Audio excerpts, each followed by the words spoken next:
Ардчилсан чөлөөт хараат бус дөрөв дэх засаглалын төлөөх 20 жилийн түүх. Ил тод хариуцлагатай нийгмийн төлөө. Монголын хэвлийн хүрээлэн 20 жил. Монгол улсын үндсэн хуулийн 16 дугаар зүйлийн 16-гийн 16 дахь хэсэгт Монгол улсын иргэн итгэл үнэмшилтэй байх, үзэл бодлоо чөлөөтэй илэрхийлэх, үг хэлэх, хэвлэн нийтлэх, тайван жагсаал цуглаан хийх эрх чөлөөг баталгаатай эдлэхээр зохицуулсан байдаг. Харин энэ эрхээ хүмүүс мэддэггүй, хэрхэн ашигладаг вэ? Заавдаггүй би тийм боломж юу ашигладаггүй шүү дээ. Чаддаггүй шүү дээ. Тэстэ мэдхгүй юм хэлж бидэггүй. Тэгэлгүй яах вэ? Ерөөсөө Монгол улсын бүх иргэдэл хэвлэн нийтлэх, санал бодлоо чөлөөтэй илэрхийлэх хэрэгтэй шүү дээ. Үндсэн хуулийн тэр заалт бол миний хувьд бол биелэгдэж байгаа гэж бодож байгаа. Ер нь бараг л хагас эдлэндээ. Тэ. Гэхдээ ягаад гэхээр тэр чинь юу гэдэг нь хэвлэл мэдээлэл одоо чөлөөтэй гэдэг боловч иргэдийн доолоо тавихтай их должмог штэ. Барагтай юм материал нийтлэхгүй тий. Тэгэл яадгийн тэр улс төрийн талаасаа болд юм уу эсвэл тэр сонины редакцийн бодлого байд юм уу их зовлонтой. Зүгээр мэргэжлийн сэтгүүлчд бол өөр. Ингээл иргэд одоо энэ хүн бол ярихад бичигт хэцүү штэ. 90-ад оны ардчилсан хувьсгалаас өмнө энэ эрх чөлөө хязгаарлагдмал байсан. Тэгвэл ардчлалын салхитай хамт хэвлэлийн хүрээлэн гэх байгууллага үйл ажиллагаагаа эхлүүлснээр монголчуудад шин цагийн мэргэжлийн сэтгүүл зүг төлөвшүүлэх анхны байгууллагын нэг болох хэвлэлийн хүрээлэнгийн гүйцэтгэсэн үүрэг их. Монголын хэвлийн хүрээлэн 20 жил. Хэвлэл мэдээлэл бол худал хуурмгийн эсрэг чөлөөтэй ил тод тэмцэхэд зориулсан хамгийн том боломж бөгөөд гагцхүү үнэн гэдэг бол түүний хамгаас хүчтэй байр суурь байдаг. Тиймээс нийгмийн амьдралд оролцогч бүр энэ салбарт ажиллаж амьдардаг хэн бүхэн үнний дэнсний хязгаар болсон сэтгүүл зүг эрхэмлдэг. Хэвлэл мэдээллийн эрх чөлөө дууссан газар хүний эрх чөлөө дуустдаг гэдэг. Тэгвэл энэ эрх чөлөөг хангах томоохон алхмын он цагийн хэлхээсэнд хэвлэлийн хүрээлэнгийнх их айл үнэлж баршгүй их үүргийг гүйцэтгсэн. Энэ ажилч үргэлжилсээр байгаа юм. Монгол улсад хараат бус бие даасан хэвлэл мэдээллийг дэмжин хөгжүүлэх зорилго бүхий чөлөөт хэвлэл төслийн хүрээнд 1995 онд хэвлэлийн хүрээлэнг байгуулж байжээ. Энэ төслийг Монгол дайны засгийн газрын хэлэлцээрийн дагуу дайны олон улсын хөгжлийн агентлагийн буцалтгүй тусламжаар 1995-аас 1999 оны хооронд санхүүжүүлсэн төсөл амжилттай хэрэгжсэн юм. 1996 оноос тогтмол үйл ажиллагаа явуулж байгаа хэвлэлийн хүрээлэн нь Монголд ардчилсан сэтгүүл зүйн зарчмуудыг бий болгох, төлөвшүүлэх, хөгжүүлэх, мэдүүлэх, мэдрүүлэх оюуны их хувьсгалыг хийж чадсан. Данидагийн чөлөөт хэвлэл төсөл Монголд чөлөөт хэвлэл хөгжих үүд хаалгыг цэлийдэл нээж, түүхэнд хизээж балархгүйгээр тэмдэглэгдэн үлдсэн ажил яахааргүй мөн. 1995 оны тэр түүхэн үеэс Данидагийн төсөл хоёр үндсэн чиглэлээр маш эрч хүчтэй урагшилсан юм. Эхнийх нь чөлөөт хэвлэлийг жинхэнэ утгаар нь хөгжүүлэх зорилготой хэвлэх үйлдвэрийг байгуулах, нөгөөх нь чөлөөт хэвлэлийн оюуны уурхай болсон хэвлэлийн хүрээлэнг байгуулах гэсэн хоёр үндсэн зорилготой байжээ. Үнэн дээр хэвлэлийн хүрээлэн 20 жилийн өмнөөс үйл ажиллагааг явуулж эхэлсэн. 1994 онд анх үйл ажиллагаагаа эхэлсэн ч эхэндээ төдийлөн өргөн хүрээгээ хамарч чаддаггүй байсан. Зохиолчдын эвлэлийн бяцхан өрөөнд анх ажиллан эхэлж байсан. Эхний жилүүдэд хамгийн анхны сургалтуудыг явуулсан. Дараа нь 1996 онд хэвлэлийн хүрээлэн энэ байранд нүүж орсон юм. Тийм учраас энэ жил бид албан ёсны арга хэмжээг нь зохион байгуулж байна. Хэвлэлийн хүрээлэнгийн ачаар Монголын сэтгүүл зүйд хийсэн хамгийн том гавьяа бол сэтгүүлчдийн мэрэгжлийн төвшөнд сургаж эхэлсэн явдал юм. Өмнө нь сэтгүүлчдэд боловсрол олгох ур чадварыг дээшлүүлэх тал дээр учир дутагдaltaй байсан. Хэвлэлийн хүрээлэн сэтгүүлчдэд хийнгээ суралцах практик арга хэлбэрээр сургаж байсан нь ийхүү үр дүн өгсөн л дөө. Сэтгүүлчид хэвлэл мэдээллийн хэрэгслүүд ч гэсэн үүнийг их талархан хүлээн авсан. Тийм учраас хэвлэлийн хүрээлэн олон улсын сэтгүүл зүйг Монголд нэвтрүүлэх чадвартай байгууллага. Энэ бол хэвлэлийн хүрээлэнгийн хийж бүтээсэн хамгийн чухал зүйл юм. Чөлөөт хэвлэлийг жинхэнэ сонгодог утгаар нь хөгжүүлэхэд хамгийн түрүүнд сэтгүүлчдэд мэдлэг хэрэгтэй байсан. Ардчилсан сэтгүүл зүй гэж чухам юу юм? Яагаад эн чинь зүгээр л эрх чөлөө биш юм гэх асуултанд хариу өгөх алхмыг тавьсан гэж хэлж болно. ардчилсан хувьсгалын дараа буюу 90-ад оны нялх ардчлалыг төлөвшүүлэхэд сэтгүүлчдийн байгууллага тодорхой үүрэг гүйцэтгэсэн юм.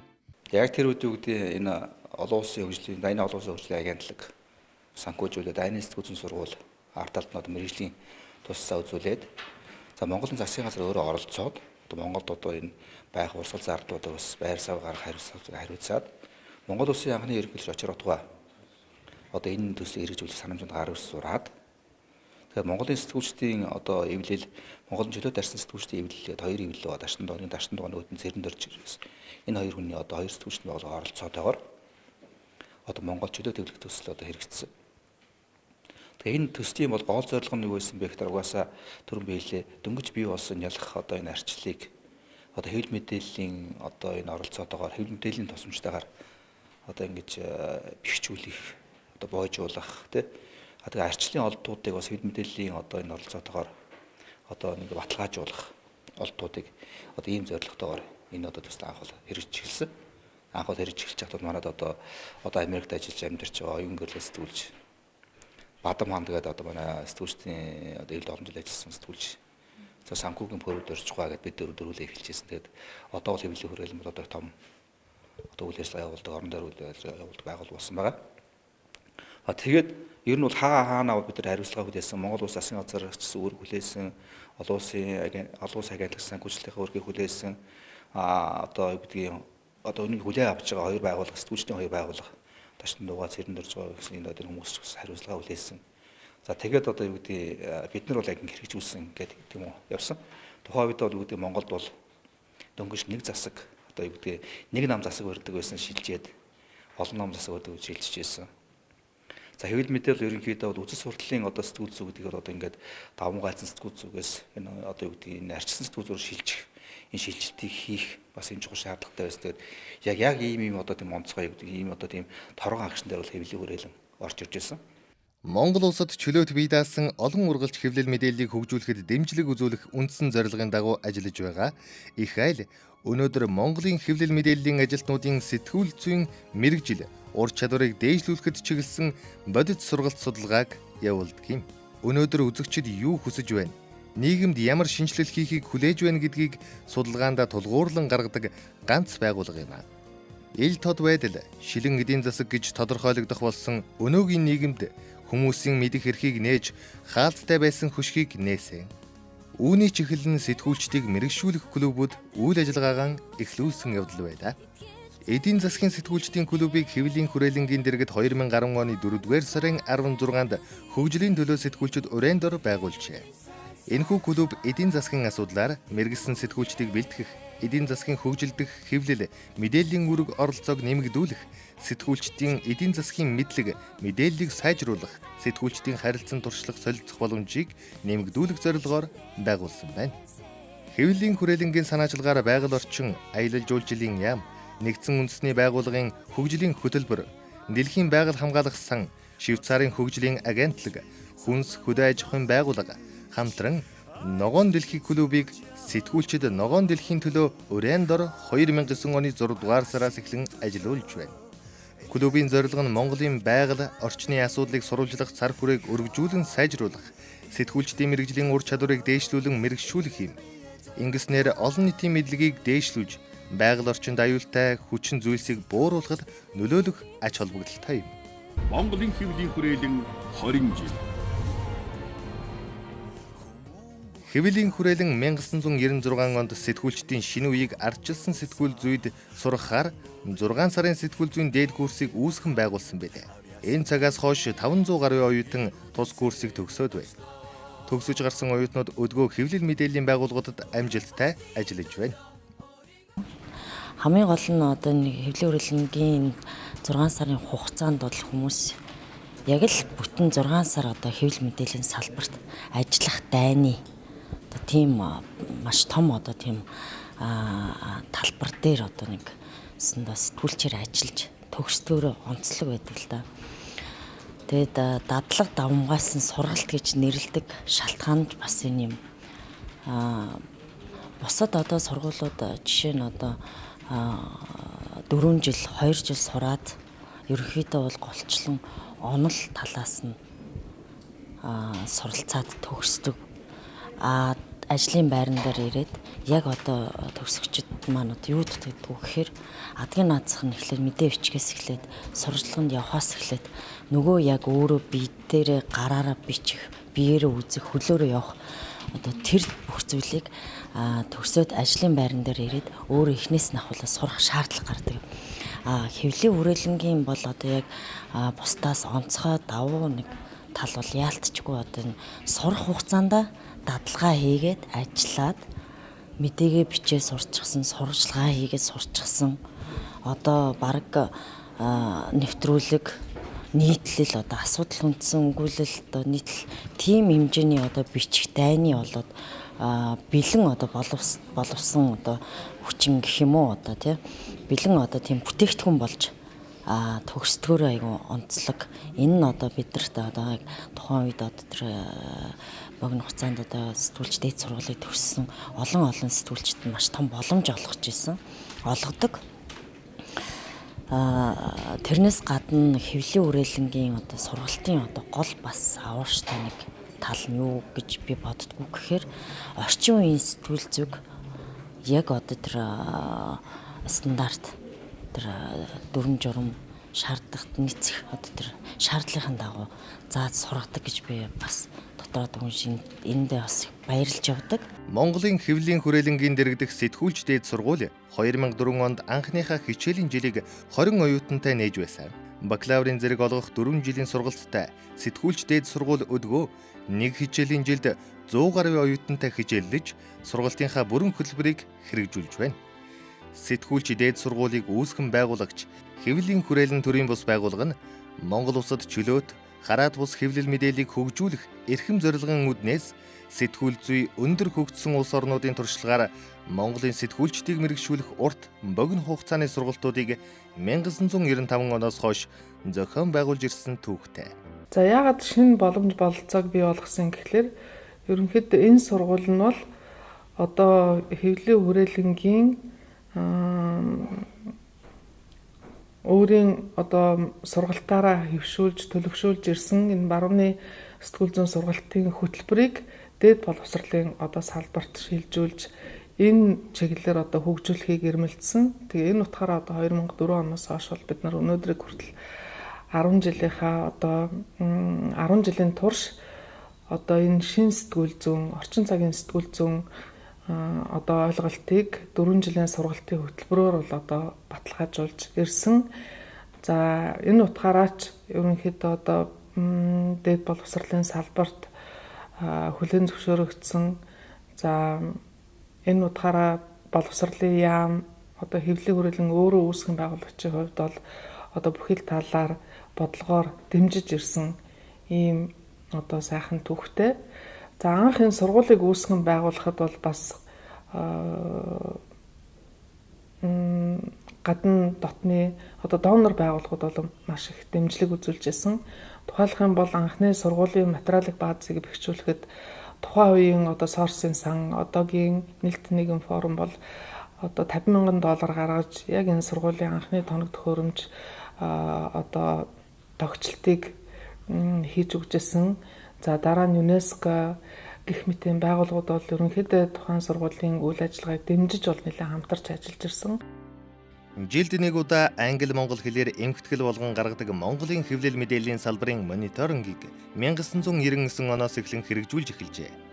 Энэхүү судалгааны үр дүн нь хэвлэл мэдээллийн салбарын статистик суурь мэдээлэлд тулгуурлан Монголын хэвлэл мэдээллийн өнгө төрх хөгжлийн чиг хандлагыг тодорхойлж тулгамдж байгаа асуудлыг дээшлүүлэн хэлэлцэх улмаар салбарын түүхийг бичгэд үнэтэй хувь нэмэр оруулж байгаа юм. Энэ судалгаагаар Монгол улсын хэмжээнд эдвэхтэй үйл ажиллагаагаа явуулж буй хэвлэл мэдээллийн хэрэгслийн тоо, сонин сэтгүүлийн борлуулалтын дундаж тоо, түгээлт, радио телевизийн нэвтрүүлгийн цаг цацалтын хүрээ, нэвтрүүлгийн бүтэц зэрэгт тулгуурлан судалгааны дүнг гаргадаг юм. Монголын хэвлэлийн хүрээлэн 20 жил. Монголд хэрэгжсэн мянган төслөөс хамгийн амжилттай одоо хүртэл үргэлжилж байгаа нь чөлөөт хэвлэл төсөл юм. Чөлөөт хэвлэл гэдэг ойлголт нь ганц өнөөдөр сэтгүүл зүйн салбарынханд хамаатай биш, иргэн бүрт хамааралтай ойлголт болж байна. За хэвлэлийн эрхчлөө гэдэг маань бол үндсэндээ одоо сэтгүүлчдийн эрхчлөө гэж бид нэр хэвлэл мэдээллийн байгууллагуудын эрх чөлөө гэж ойлгож ярьдаг боловч яг үнэндээ хэвлэлийн эрх чөлөө бол иргэн хүний мэдээлэл авах, үг хэлэх, үзэл бодлоо илэрхийлэх тэр эрх чөлөөг хэрэгжүүлэх үүрэгтэй. Тэр иргэн хүний эрх чөлөөг одоо баталгаажуулахын тулд хэвлэлийн эрх чөлөөг баталгаажуулдаг. Тийм учраас хэвлэл мэдээллийн салбар өөрөө эрүүл одоо мэрэгжлийн хэмжээнд ажиллаж чаддаг байх юм бол тэр хэмжээгээрээ иргэн хүний үг хэлэх, үзэл бодлоо илэрхийлэх, бодиттой, тэнцвэртэй мэдээллийг авах тэр эрх хэрэгжүүлэх юм хэрэгжих юм. Тэгэхээр энэ иргэн хүний эрх чөлөөг одоо хамгаалах, баталгаажуулахад бол хэвлэлийн хүрээлэн сэтгүүл зүг төлөвшүүлэх замаар одоо иргэдийн хүний эрх, иргэн хүний одоо мэдээлэл авах эрхийг бол баталгаажуулахад хувь нэмэр оруулсан гэж үзэж байгаа. Монгол улсад чөлөөт бие даасан олон ургалж хэвлэл мэдээллийг хөгжүүлэхэд дэмжлэг үзүүлэх, улс орны нийгэм, эдийн засаг, оюун санааны амьдралд хэвлэл мэдээллийн хэрэгслийн гүйцэтгэх үүрэг, ач холбогдлыг олон нийтэд таниулан сурталчлах үндсэн зорилго өвөртлөн алгасан уртаа сурц зам үргэлжилсээр байна. Монголд одоо олон нийтийн яриад телевизийн тухай хууль гарч тэрний одоо анхны үндэсний зөвлөлийн гишүүдийг сонгох асуудал бол маш их маргаантай нийгмийг бол бас анхаарал төрсөн тийм асуудал болж исэн. Тэрний хамгийн зөв боловсролыг бол хэвлэлийн хүрээлэн олж, хэвлэлийн хүрээлэн бол тэнд одоо олон удаагийн семинар сургалт зохион байгуулж, тэр Монголд одоо бүртгэлтэй олон төрийн бус байгууллагуудын семинарыг хийж, тэндээс одоо олон нийтийн радиолизийн хуулинд нийцсэн тийм мэрэгжлийн хүмүүсийг одоо үндэсний зөвлөлийн гишүүн болохоор нэр дэвшүүлэх ажлыг бол хийж байсан. Тэгээд тэрний үр дүнд бол анхны үндэсний зөвлөлийн гишүүдээ 15 гишүүний 9 нь бол хэвлэлийн хүрээлэнгээс нэр дэвшсэн сонгогдчихсэн. Тэрүүгээрээ бол бас олон нийтийн радиолизийн анхны үндэсний зөвлөл хараа тус ажиллах, тал талын их шахалтанд үл автаж ажиллах тэр боломжийг бол хангаж өгч ирсэн гэдгийг бас өнөөдөр бол эргэж хэлмээр санагдаж байна. За тэгээд улс төрийн олон сонгуулиуд дээр, олон мэтгэлцээнүүд дээр, олон сургалтууд дээр дандаа л одоо хэвлэл мэдээлэл гэдэг бол хамгийн чухал одоо зарчмууд болох тэр хараа тус байдал тэнцвэртэй байх тийм ээ. Энэ бүх зарчмуудыг хамгийн одоо үйл ажиллагаанд байнга мөрдлөг болгож тунхаглаж ажилласан газар бол хэвлэлийн хүрээлээ. За ер нь бол хэвлэл мэдээллийн салбарын одоо эрх зүйн орчныг сайжруулах талд ч гэсэн манай байгууллагын баримталж ирж байгаа байр суурь бол маш тодорхой байгаа. Энэ талаараа бол зарим хэвлэл мэдээллийн хэрэгслүүд тэр дундаа одоо эзэдийн оролцоо одоо хэтэрхий их байдгийг хязгаарлах гэдэг юм. Энэ чиглэлийн байр суурь нь бол бас зарим хүмүүс таалагдахгүй явдалж байдаг. Гэхдээ энийг бол удаан хугацаанд ярилцж байж шийтгэл ёстой асуудал мөн. Энэ бүхнийг хийгээгүй цагт чөлөөт хэвлэл бас яг одоо жамсараа хөгжнөхөд саад бэрхшээл их байх болно. Тэгм учраас дараагийн одоо он жилүүд бол бидний өмнө хийх ажлууд их байгаа гэдэгтээ бол хэн болон бол санал нийлнэ хаа гэж бодож байна. За өнөөдөр Монгол орн хөгжлийнхөө нэг хэсэг үе шатыг туулаад одоо яах вэ гэдэг юм уу их ярьж эхэлж шít. Тэгээ яг энэ үед бол бас хэвлэлийн хүрээлэн ч гэсэн ирээдүйд бид юун дээр анхаарах вэ? Хэвлэл мэдээллийн салбарт маань мэдээж амжилт бол асар их байна. Тэгэхдээ өшөө одоо сайн болгох, сайжруулах, босронгуулах асуудал их байна. Энэ бүхнийг шийдэхэд энэ байгууллага бас өөрийн гэсэн хүлээс үүрэг байгаа. Тэрийг хэрэгжүүлэхийн төлөө бас ажиллах ёстой гэж ингэж бодож байна. Хэвлэл мэдээллийн байгууллага сэтгүүлчдэд бол одоо мэдээлэлээ хүргэх боломж цар хүрээ нь өшөө их нэмэгдэж байна. Нэг талаар нөгөө талаар бол хариуцлага бас маш их өндөрч байна. Жиргээч бол хувь хүн өөрийнхөө үзэл бодлыг олон нийтэд түгээж байгаа бол сэтгүүлч хэвлэл мэдээллийн байгууллага юугаараа ялгаатай вэ гэхээр олон талын байр суурийг одоо тэнцвэртэйгээр хүргэх ёс зүйтэй байх. Зөвхөн одоо хувь хүний ашиг сонирхолт юм уу, хувийн үзэл бодолтой хөтлөгдөхгүй байх, тэр чанараараа ялгаатай байх ёстой учраас сэтгүүлч хэвлэл мэдээллийнхэнд бол илүү их хариуцлага оногдож байгаа. Тэгэхээр энэ цаг үед бас мэргэжлийнхээ нүүр цаар хариуцлагыг одоо өндөрт авч өргөж гарах одоо хувь хүний үзэл бодлыг түгээж байгаа жиргээчин фэйсбүүкээс ялгаатайгаар илүү хариуцлагатайгаар мэдээллийг олон нийтэд хүргэх тийм чадвартай болоход одоо хэвлэлийн хүрээлэн үргэлжлүүлээд сургалт судалгаа үйл явдал хилцүүлгээ зохион байгуулсаар л байх бол. Хэдийгээр хэвлэлийн эрх чөлөө бүрэн гүйцэд хангагдаагүй ч өнөөдрийг хүртэл явсан зам чамлахааргүй боломжийг нээсэн. Хэвлэлийн эрх чөлөөгөө эдлэхийн тулд сэтгүүлч хэвлэл мэдээллийнхнээс ч өөрсдөөс нь ихээхэн зүйл хамаарна. Юуны өмнө сэтгүүлчид ёс зүйгээ сайтар сахихаас гадна сэтгүүл зүйн мэрэгжлийн ур чадвараа байнга дэвшлүүлэх шаардлага өнөөдөр ч өндөр хэвээр байна. Өнгөрсөн 20 жилд хэвлэлийн хүрээлэн хэвлэл мэдээллийн эрх чөлөө ардчилсан өөрчлөлт шинжилтийг төлөвшүүлэхэд ихээхэн үүрэг гүйцэтгэсэн бөгөөд ардчлалыг бэхжүүлэхэд амин чухал үүрэгтэй хараат бус бие даасан хэвлэл мэдээллийг хөгжүүлэхийн төлөө сэтгүүлчдийн эрхийн төлөө тэмцээр ирсэн билээ.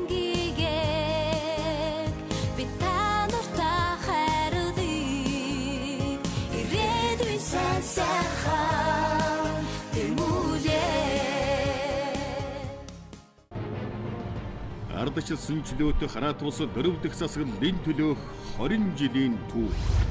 Ил тод хариуцлагатай нийгмийн төлөө. Монголын хэвлэлийн хүрээлэн 20 жил.